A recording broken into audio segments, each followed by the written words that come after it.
At the end of the day, it's not about what you have or even what you've accomplished. It's about what you've done with those accomplishments. It's about who you've lifted up, who you've made better. It's about what you've given back. Denzel Washington. Welcome to Inspire Vision. Our sole purpose is to elevate the lives of others and to inspire you to do the same. Gao, welcome to the show. Thanks for having me, Dr. Doug. I normally love to start this by just extending my greetings to your audience as well. And I do that in my native language. Okay. So, dumelang, lokai. And the direct translation of that, dumelang is agree, lokai is where are you, as in locate yourself. And the question is, when you are showing up today or every time when you're showing up by Inspire Vision with Dr. Doug, what is your intention? What is it that you wanna get from this? And where are you? Are you fully here with an intention to receive something new, or you are coming with your cup full? So I'm just inviting you for this time around that we're just gonna be here. Choose to be fully present and not in your mind, not with what you know, but allow your body to communicate with you, because normally we tell our body what it feels and all that, but this time around, make it the other way around. Let your body communicate with you, those sensations and all that. Okay, so where are you located right now? I'm actually in Germany right now. I've been living in Germany for 10 years. Okay, and originally you're from? Botswana in Southern Africa. Okay, I would love for you to share your story with the audience of you've had some amazing experiences from what I can tell. I'd love for you to share those experiences and what motivated you to kind of become and get to the point that you are now and what you're doing. Thank you. What motivated me? I just love that question. I just come from a very traditional family back in Africa. And one thing that is big for me is being our unique self and embracing who we are. And I would say when I was young, I just knew who I was. I was the queen and I knew I was a queen. But we live in a society where often the society, the family, the culture, the religious system, educational system, medical system, political system tells us who we are before we can find out who we are. Or even when we know who we are, it's kind of like a battle. You have to rebel to embrace who you are. So I went through that as well, where my mother, what my mom used to say, she's late now for more than 10 years, but she always used to say, you are not like my other children. And it's something that I've always known since I was a child. And somehow I thought I was okay with it, because even from that, I would say, rebel inner child response, I was just like, yeah, that's why my name is different, so I can't be like them. But I realized later that somewhere along the way, I forgot who I was. I wanted to fit in. I wanted to be accepted. And this was playing out in toxic relationships that I found myself in. This was playing out not only romantic relationships, but also toxic relationships at work. And life has its way of bringing us to ourselves. That is the thing that I valued the most, which was like my corporate job. It was my identity. I just loved sharing that, oh, I'm an accountant at this company, and just what comes with that. But deep down, I was dying. I was disconnected. I hated my job. And as much as I was going to work, thinking that I'm working hard for my children, but I was never present as well for my children. I would come home at 2 a.m. in the morning. We have to rush so that I can drop them. So I lost my job. And that was the moment that was defining. But at the same time, it's kind of like I observed two aspects of myself at the moment. My human was scared, because the question was, how am I going to pay my children's school fees? How am I going to pay the mortgage? And all these stories. But at the same time, for me, it was like, this is the moment. This is like, there was that deeper whisper. This is the moment for your freedom. And I was like, okay, as many people didn't want to volunteer for the voluntary package, I took it. And the same year, I had a dream of my younger brother having an accident.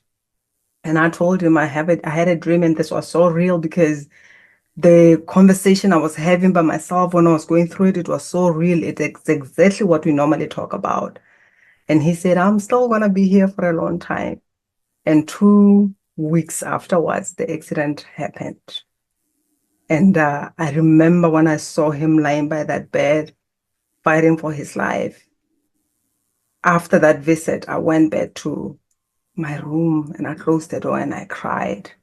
And while I was crying, my prayer was, God, save him, and I'll do what I came here to do. Somehow I knew that I'm running away from myself, but I didn't know what that is going to cost me, because the reason why we don't follow our purpose, we're afraid of paying the price. So a year after, I lost my mom, and then I went through the judicial injustice of being separated from my children, and my children were my strength. I felt like I was living for them. So through that heartache, through that feeling powerless and all the shame, because as women we identify or we are esteemed by our children, so I didn't know who I was. And I remember one day when I came from work, that was after I moved to Germany, because I took the brave of relocating from Botswana to Germany without my children, because that was the whole agenda, to say no, you can't move with the children and all that, and even other, yeah, baseless case. But at the end of the day, I lost many times. I appealed many times and I lost my case. And I moved because I felt like if I'm gonna be here, I don't think I'll live for long.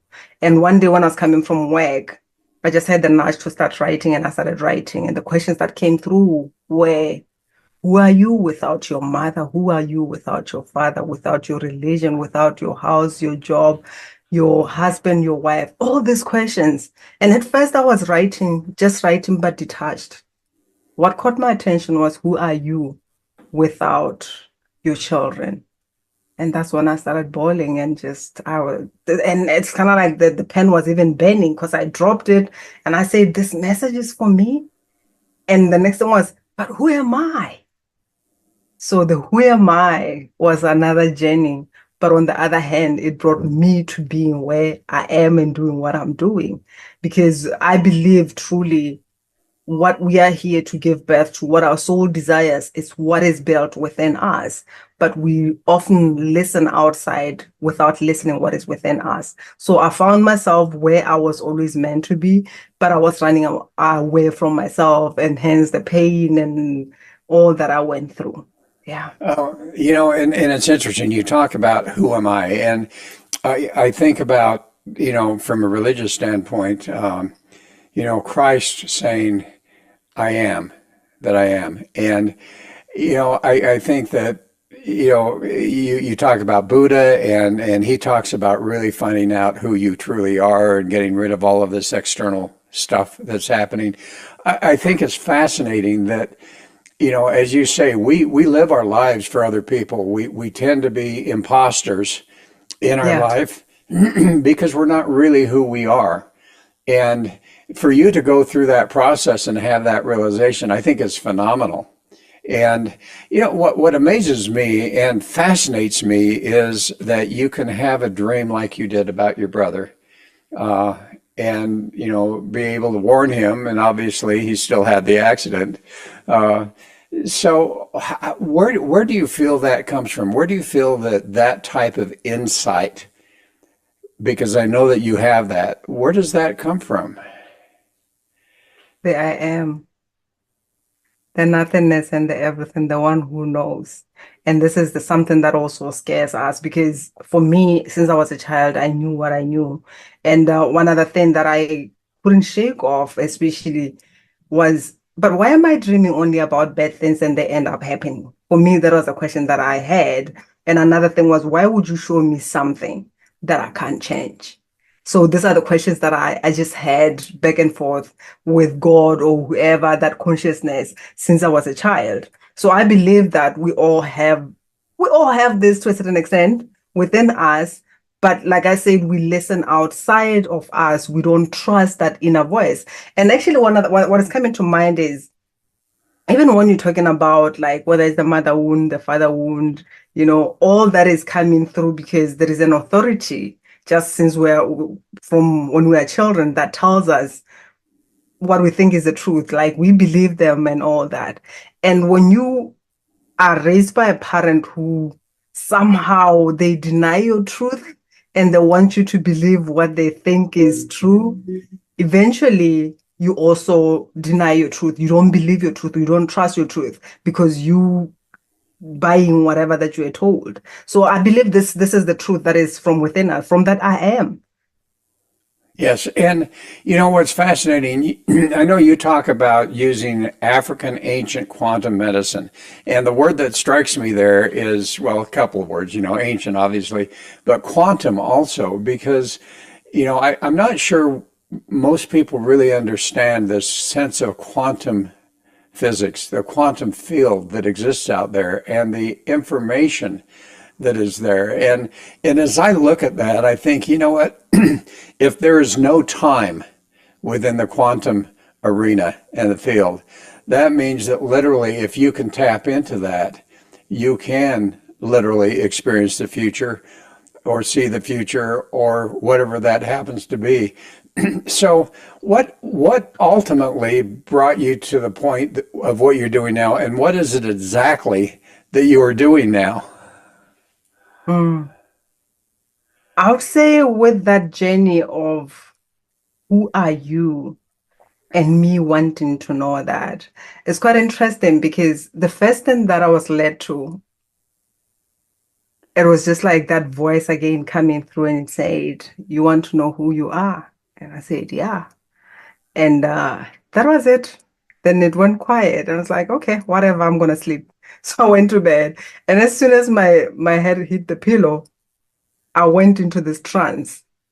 And I just felt this nudge like from within, I am. And I had to say my name, my first, my second, and my last name. And I could say my first name. When it comes to the second name, I couldn't. I tried to push through, I couldn't. And at the end, it's kind of like a portal opened. And I connected with what was happening at the time when I was given the second name, what my paternal family felt like, because they had a problem with my mom, and I didn't know because my mom was even late. I was like, I wish she was alive.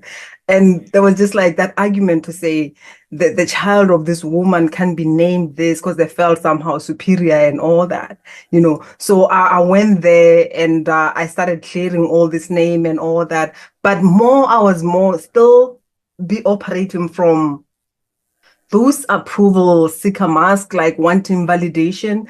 And I wanted to belong somehow, even though I was on my path.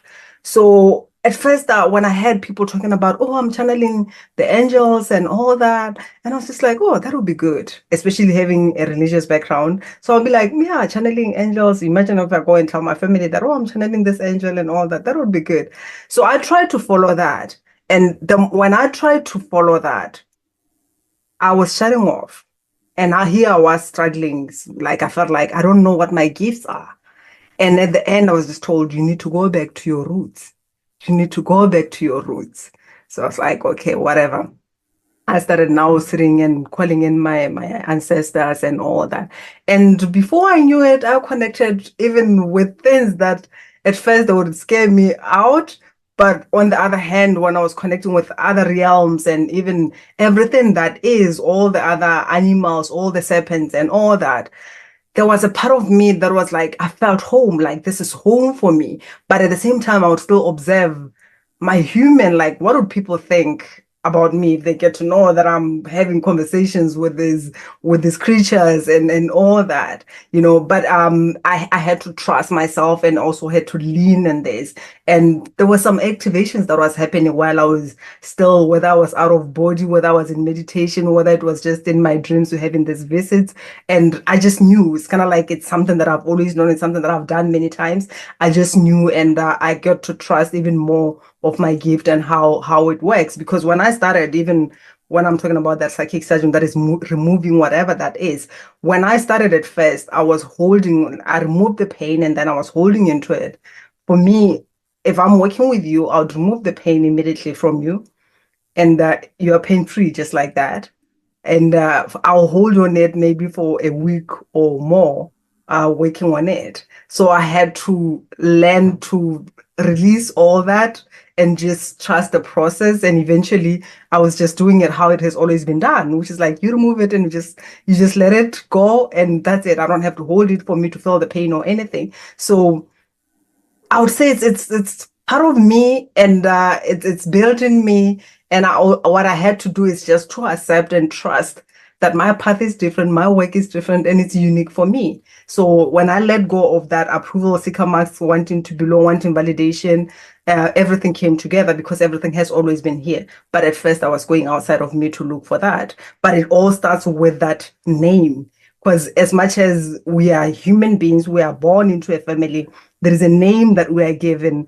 And there's a lot of templates in there, which at times, even when you're talking about self-acceptance, the acceptance or not being accepted, those rejection and abandonment, they come from our lineage, especially when there's those games that are playing between whether it's the maternal and the paternal, and how long has that been going on. So at times we need to go there and also deal with, even when I look at with me, for many generations, my family, I would say they ran away from this gift, and the first thing, even when I was a child and I was sharing what I was sharing, the first thing was like, oh my God, you need to go to church. Otherwise, you're going to be a traditional doctor. So there was that fear of, that's not okay. Don't do that. So that as well, it creates certain wounds that you may need to work on for you to find out what is it that happened in between for them to fear that. Because as much as they knew what they knew or they thought what they thought, at the end of the day, they turn their back on themselves. And when you turn your back on you, it's only pain that you're going to go through. It's also even the fear of darkness and all that, especially people who are often gifted. The wound at the same time is like fear of the dark magic and all that, because they have a gift that they're being called to use, which even with me, I remember truly when I knew that I don't have any choice. The words that came through was, it's time for you to do what you came here to do. And my question but was, what is that? And I was taken out of the body. And I connected with a lot of people being in pain. And I came back to my body. And the question was, do you want to sit with pain, with that gift, while other people are in so much pain? Well, and you talk about generations, and what I find fascinating, as we talk about, coming back to who we really are, I think there's a lot of fear of individuals because they're worried about what they're going to actually discover. And my question and my thought, but my question to you too, is how much of that fear is based on generational trauma that has been included in the DNA, and so it comes out, subconsciously or consciously.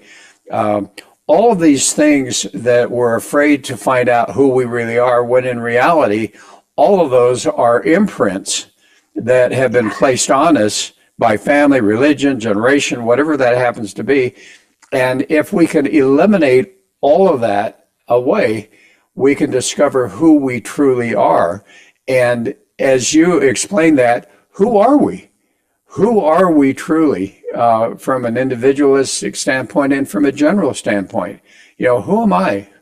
Who are you? And getting rid of all of that imprint, who are we? I just love this conversation. I love the questions. And truly most of it is not, it's not ours. It's what has been repeated for many generations, and we just bought into it. This is why, for me, like one of my first pillars is freedom of individuality, that is disconnecting from anything, even from the collective consciousness. Because even for you to help anyone, whether it's people who are like, oh, I just want peace for the whole world, you can't help anyone have peace if you don't have peace within yourself. Because when you look at the Yes. conflict that is there, the conflict is often coming from us. When you look at us even having a problem with men or with women, is the disconnection of the masculine and feminine energy from within us. So when we work with this disharmony from within, then we are able to create the harmony outside of us. Well, So and I love the statement, "What you are thunders so loud in my ears that I can't hear what you say," and I think that that's so true. That we attempt to do certain things, but unless we have become and understand who we genuinely are, which in my opinion is just full of goodness and kindness and light and grace and all of that, we can never really reach out and help other people because there's always that sense of disingenuousness that occurs.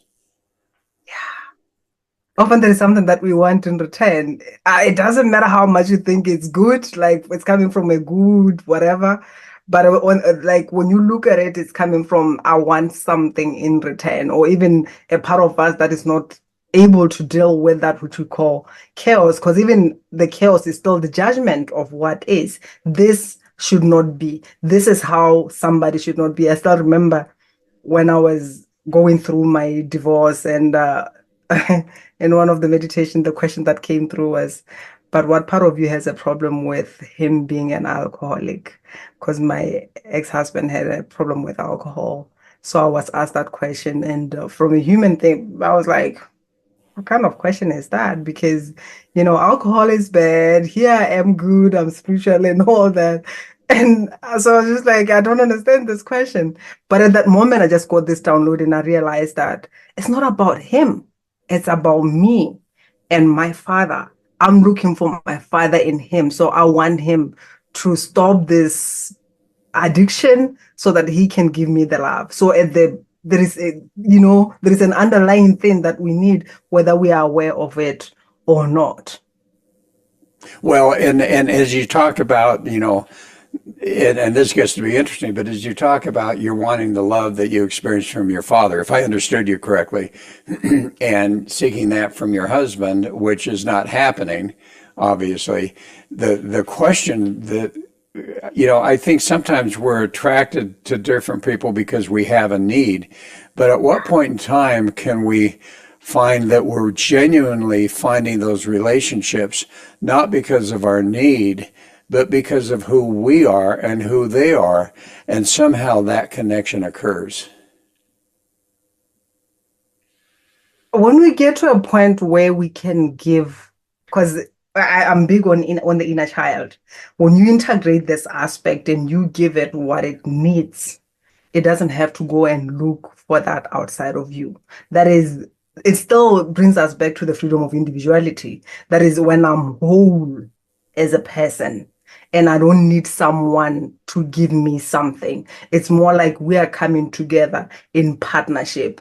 And you can look at it from when there's that need, there is that hunger, like you even want to own somebody, but it's a different thing of just being interested in the other being, to say, what is it that you want in life? What do you want to create in life? How can I support you? Because you are just interested in somebody's expansion, not I want to get this from you, love me or give me something so that I can feel safe. So when it's coming from the way, you are okay even if the relationship does not work out, because for you it's kind of like we're just gonna meet and see what we can do to expand each other's life, and it's more again being interested, like, because if you don't have a vision, if you're not living for anything, then it's kind of like, what can I do for you? So there is nothing there to discuss. There is nothing more that is more expansive for us to add into each other's life. And one thing that I also say, even at times I find this, it happens even with women, but mostly men, at times they're looking for somebody who kind of like, they want someone who they can feel more like power over, kind of thing. Like, okay, I have this money and you need some money. I say this, women bring the emotion, like that emotional availability. Like, I'm gonna feel emotions for all of us, and men are like, I'm gonna bring the money, and that's the codependence that is playing out. And when you look at it, this is where, like, you are half, I'm half, and then we need each other for us to be whole. So there is still somebody who needs something from the other. It's not like I'm whole, and if at all you don't feel expansive in this relationship, I'm not gonna fight you anything. I'm just gonna love you because I want the best for you. I mean, when we are in a relationship where this can be, where we don't look at it as if, oh, you wanna leave me so you don't love me anymore. I know you love me enough for you to create a space for me to find something that can be more expansive for me. And I'm letting you go because I know there is something for you. Your soul wants to expand, and I wish that for you. For me, that's what we call true love. Not like you belong to me, I own you. When you leave me, then it shows that you don't love me, because the truth of it is love is always present. The reason why we are hurting is because we don't want to feel the love, especially if we are not with that person. Well, and that's true. One of the things that really attracted me to having you on the show was I find that there are so many different modalities that people use to help heal people from their emotional trauma and all of those type of things. You're using something called African ancient quantum medicine.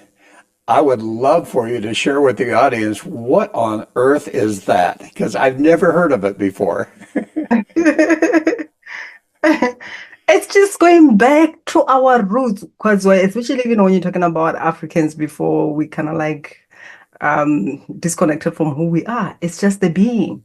So with my work, when I connect with somebody, I don't come with, oh, this is what I know, or this is, I don't know. I just come with the not knowing, and I allow the body to communicate with me, because the body is one of the magical conscious thing that we have. It's a magical vehicle, and it's the light body that no matter how much you want to evolve, if you are not in the body, mm, yeah, it's going to interfere with the evolution, because you are not present to even receive the codes that are coming through.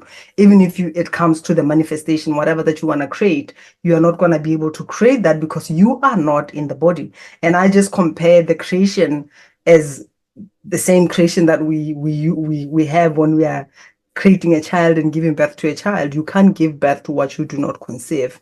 So I connect with somebody and see what is coming through in the body. And often from the years that I've done this, the things that are often popping up, it's ancestral, like those generational parents.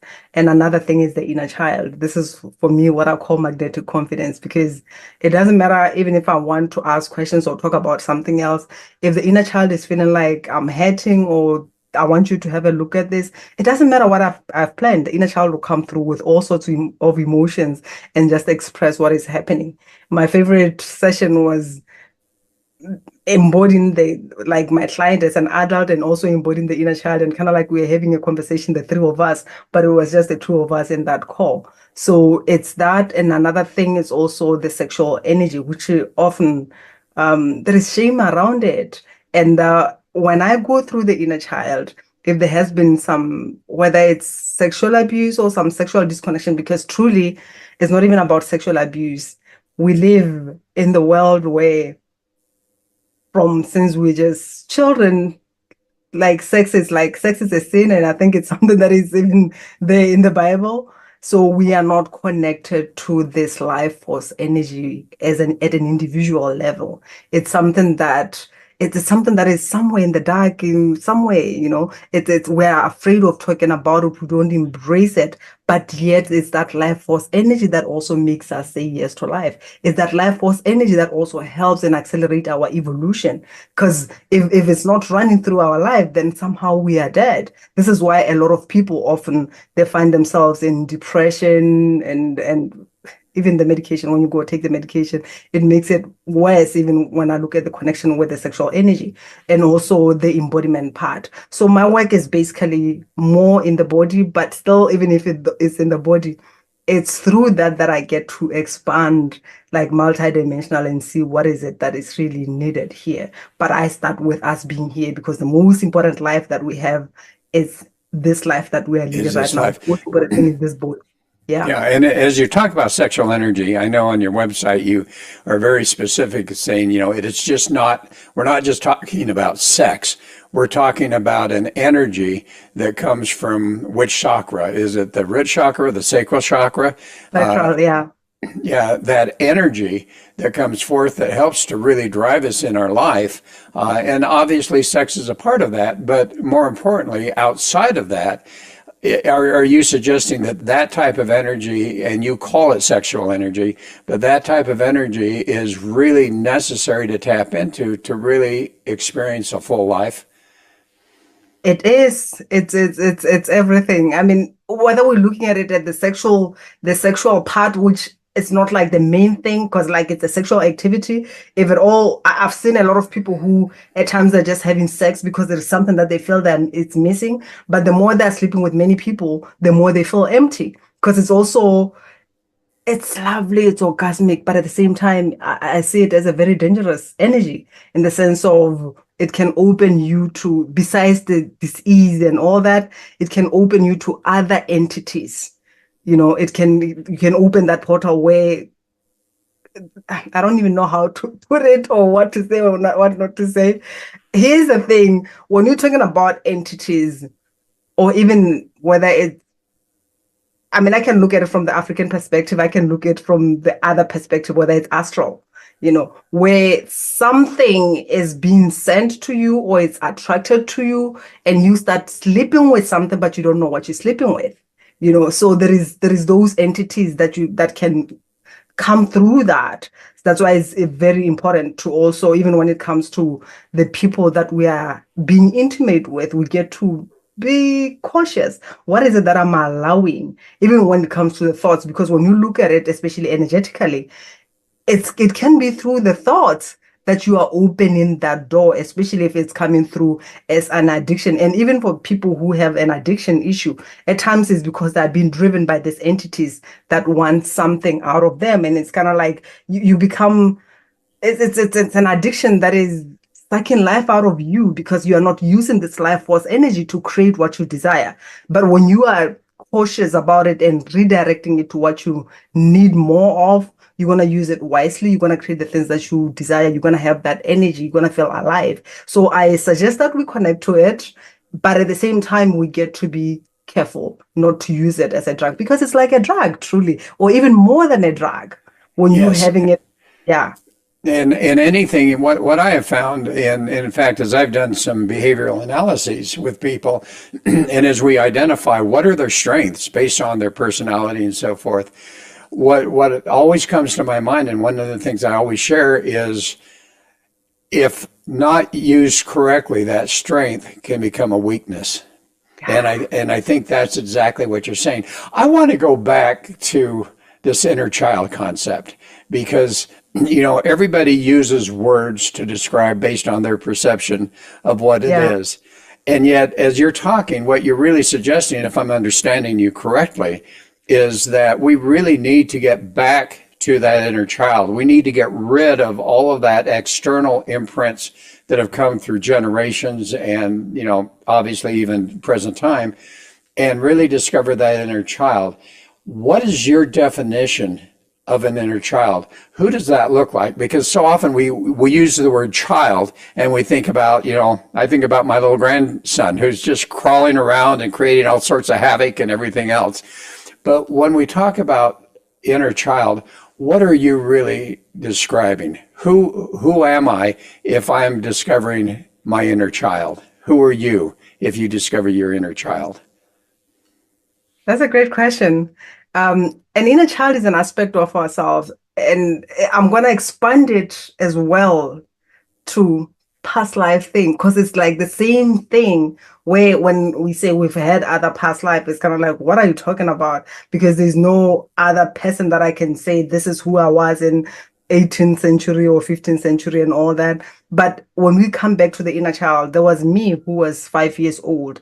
I don't that particular aspect is not alive as in like in physical reality where I can say, look at my inner child, it's here, it's a physical being, but it's within me because we are all that we've ever been, even though we may not be that like in physical, we can't separate it from ourselves, but it's all within us. So the inner child is that aspect of ourselves that was once, I want to use the word innocent, but at the same time, part of me is like, no, because that's what we believe.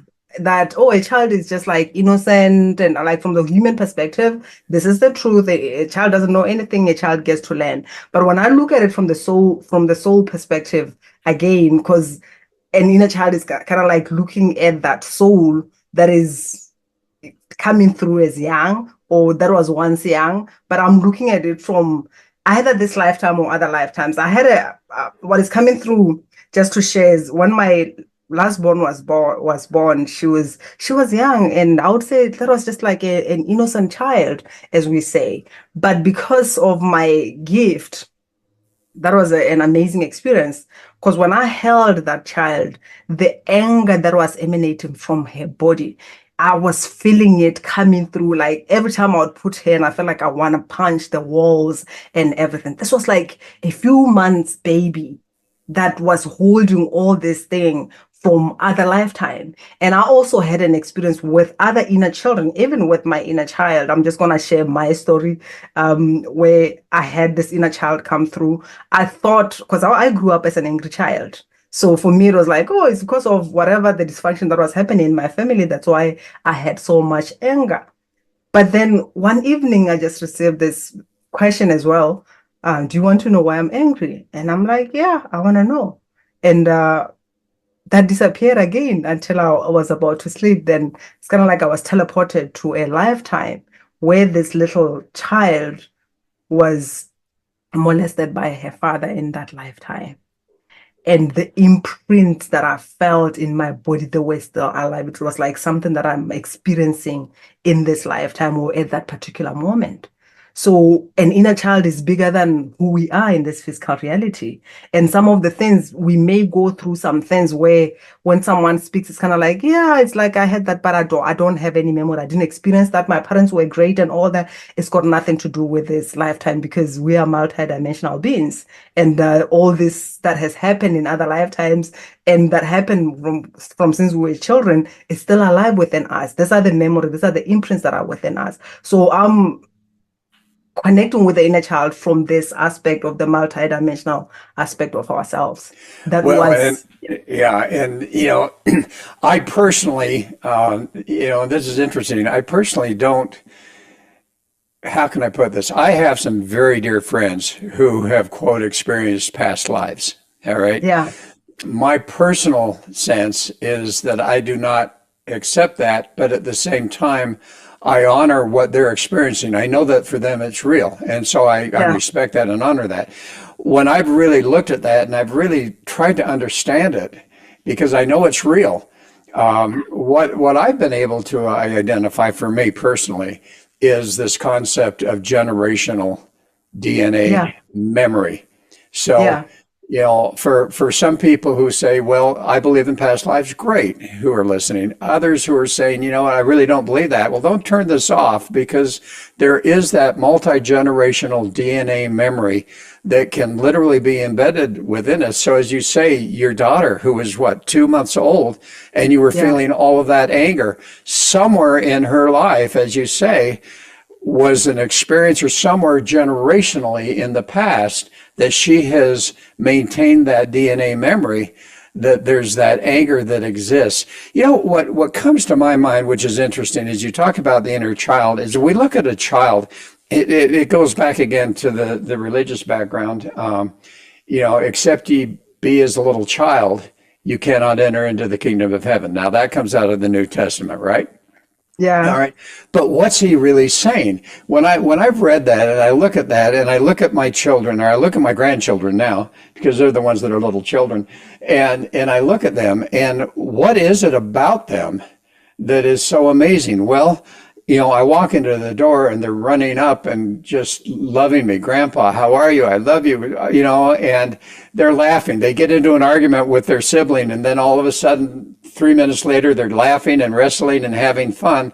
And so to me, what I think really, as we talk about inner child, we're talking about a quality of who we truly are, that kindness, that love, that forgiveness, all of those types of things.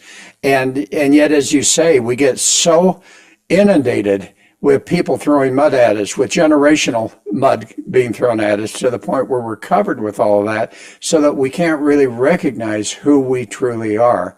And so I really appreciate what you're talking about from the standpoint of helping people to really experience their inner child. Do you have any, as we get closer to the end, do you have any stories that you could share of someone who literally, through that process of identifying that inner child, has made a huge difference in their life and transformation?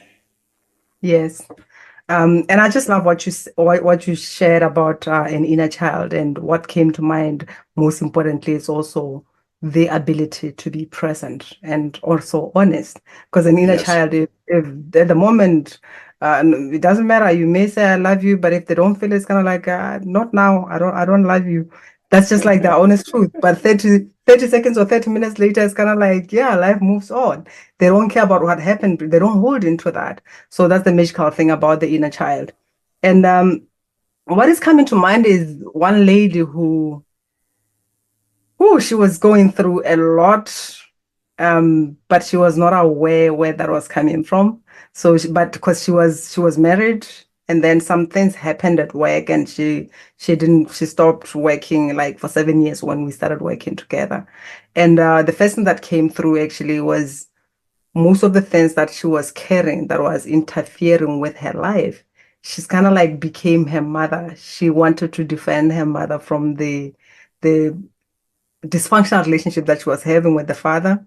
And she took most of these things because at times as children, we trade our energy. Like, I'm going to give you this Yes. and I'm going to take some of your stuff, maybe to, yeah, lighten the baggage and you'll have time for me. So she took some of this mother stuff, and she also kind of like somehow became really at war with the father, but the father was the breadwinner.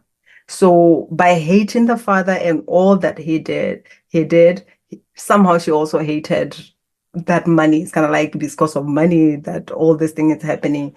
And she also had a history of sexual abuse, but it was not only her, it's something that was in the family. So when something is happening a lot in the family, it's kind of like we become us. Like that happens to us. It's like it's just like normal, whatever, we push it under the carpet. So this is the person that I helped her to connect with that aspect. And she integrated it, of which at the beginning she was also yeah, doubting, like, I don't know what this works and I don't know what you're talking about because I'm here and I've been that child. So what you mean by disconnecting from that? But we connected to that child, that inner child, because somehow, because of the pain and being beaten since she was a child, she learned that when I cry, they're gonna think that like it's gonna satisfy them somehow. So I'm not gonna give them that. And she toughened up and shut off this child and never cried or anything, never felt her emotions. And this relationship of her father and all that was playing at work with her boss.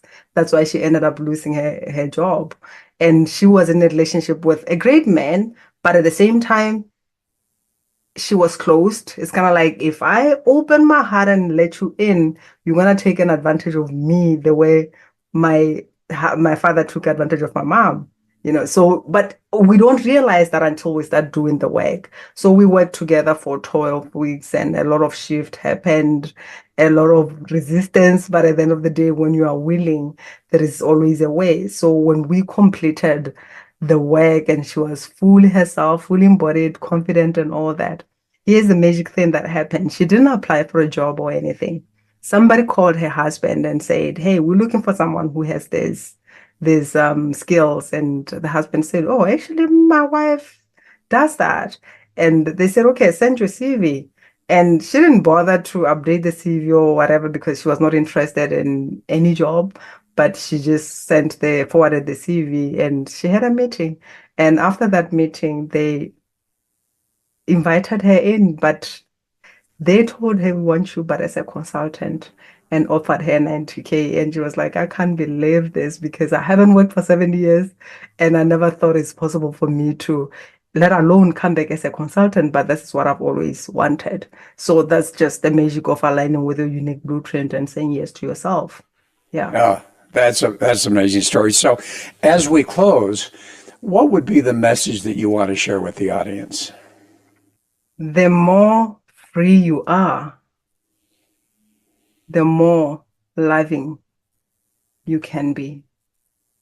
And if at all you are not allowing yourself to be free, you are not fully loving. Okay. Yeah. I love that. Thank you. This has been amazing. Thank you so much. It's a pleasure being here, and thanks for having me.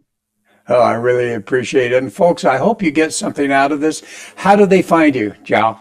How do they find you on the internet? I'm available in all social media platforms as Gao Motsemme, GaoMotsemme. And my website is gaomotsemme.com. And I also share with you a link where you can share with your audience. And I'm giving a 45 minutes free introductory call to my work. That is, we can sit together and see what is interfering with your life. Whatever that your body is calling forth, and what you do with it is up to you. Some people Okay. get breakthroughs from this. Yeah. Great. Well, send me that link, and we'll go from there. Is it yourname.com or is it a different link? myname.com is my website. It's a different link. I'll drop it for you. Okay. I'll let you put it in the chat for me, and then I will put it in the description. So Awesome. anyway, folks, thanks so much for listening. Hope you really enjoyed it. Look forward to having you join us again soon. This is Dr. Doug saying namaste.